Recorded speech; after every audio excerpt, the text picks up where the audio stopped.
So you're scrolling online, hunting for parts for that dream PC build, and then you see it, a deal that just looks too good to be true.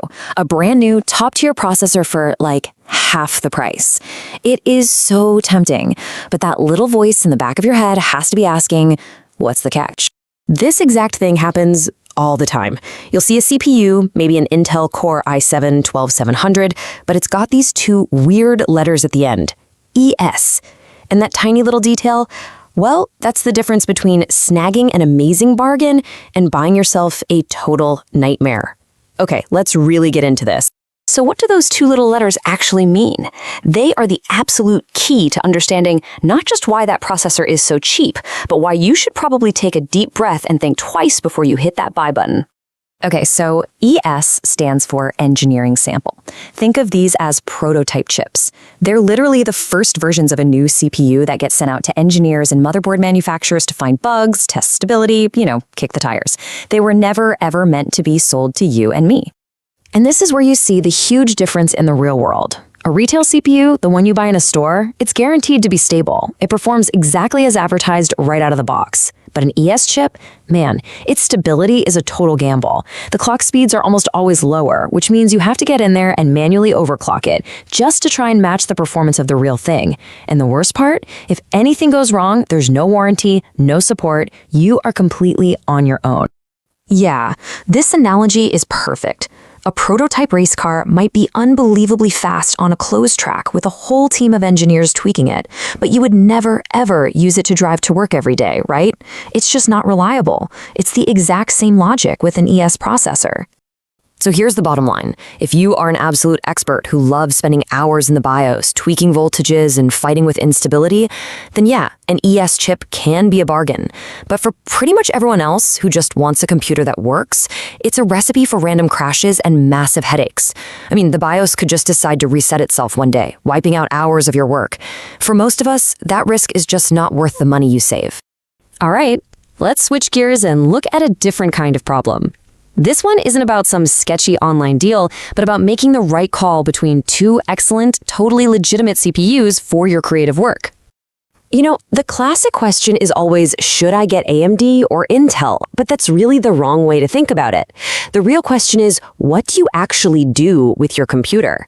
If you're a big-time gamer or you spend most of your day in 2D apps like Photoshop, that Ryzen 9's crazy high clock speeds make it an absolute beast. But if your whole world revolves around video editing in Premiere Pro, the Ultra 7's architecture, especially with stuff like QuickSync for video encoding, gives it a massive advantage. And for things like 3D rendering that just need raw horsepower, they're surprisingly close. So the key takeaway here is specialization. You have to figure out what is the main software you use every single day. If you spend 80% of your time editing video and only 20% messing around in Photoshop, the choice becomes crystal clear. Don't buy a CPU because someone on the internet said it was the best. Buy the one that's the best tool for your job. Okay, and speaking of specific choices, let's talk about a very popular but kind of controversial chip, the Intel 14900K. It's definitely powerful, but man, it comes with some serious strings attached. Look, the number one reason to even consider a 14900K today is the price. If you can find one for a killer deal and pair it with an older Z690 motherboard and some cheaper DDR4 RAM, you can save a decent amount of cash. The problem is, its stability issues are famous at this point. It pulls so much power that it's prone to crashing, so much so that motherboard makers had to release BIOS updates that actually lower its performance just to keep it stable. Plus, it runs incredibly hot. So unless the price is just an absolute steal, a newer, more stable CPU is a much, much safer bet for any kind of professional work. Now, let's zoom out from just CPUs for a second and talk about a huge market force that is affecting every single one of us PC builders. If you tried to buy RAM lately, you've probably noticed that prices are, well, they're way up. And that is not a coincidence. This number right here, this is the entire reason. And let's be super clear, this isn't some rumor. This is a confirmed fact that's been widely reported. A staggering 50% of the entire world's supply of memory chips, and we're talking about everything from the RAM in your system to the VRAM on your graphics card, is being bought up by the big AI companies for their data centers. And you can see exactly how that whole chain reaction ends up hitting your wallet. the AI giants come in and buy half the supply right from the manufacturers.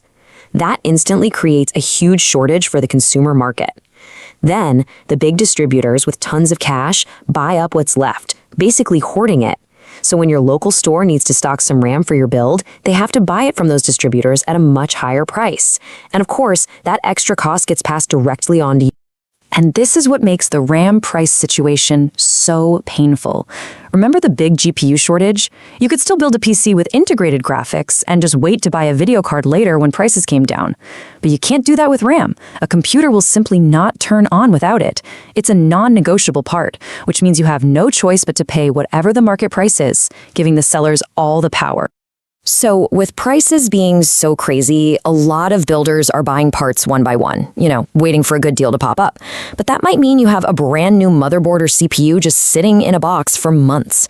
Let's talk about how to store it safely so it's in perfect shape when you're finally ready to build. Thankfully, this is super simple. First, always keep it in the original box. It was literally designed for a perfect, snug, shock-resistant fit. Next, you gotta fight humidity. Just toss in a few of those little silica desiccant packets that come with new shoes, or even just a couple of folded up paper towels will work to absorb moisture. Then, store the box somewhere high and dry, like the top shelf of a closet, never on a concrete basement floor.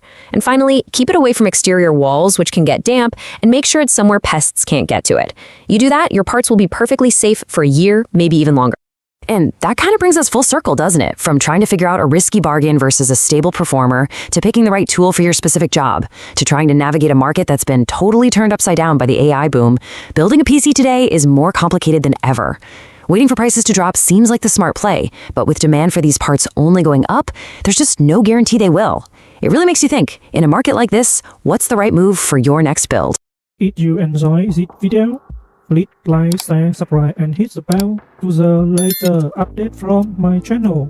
Thank you for watching till the end and see you in the next video.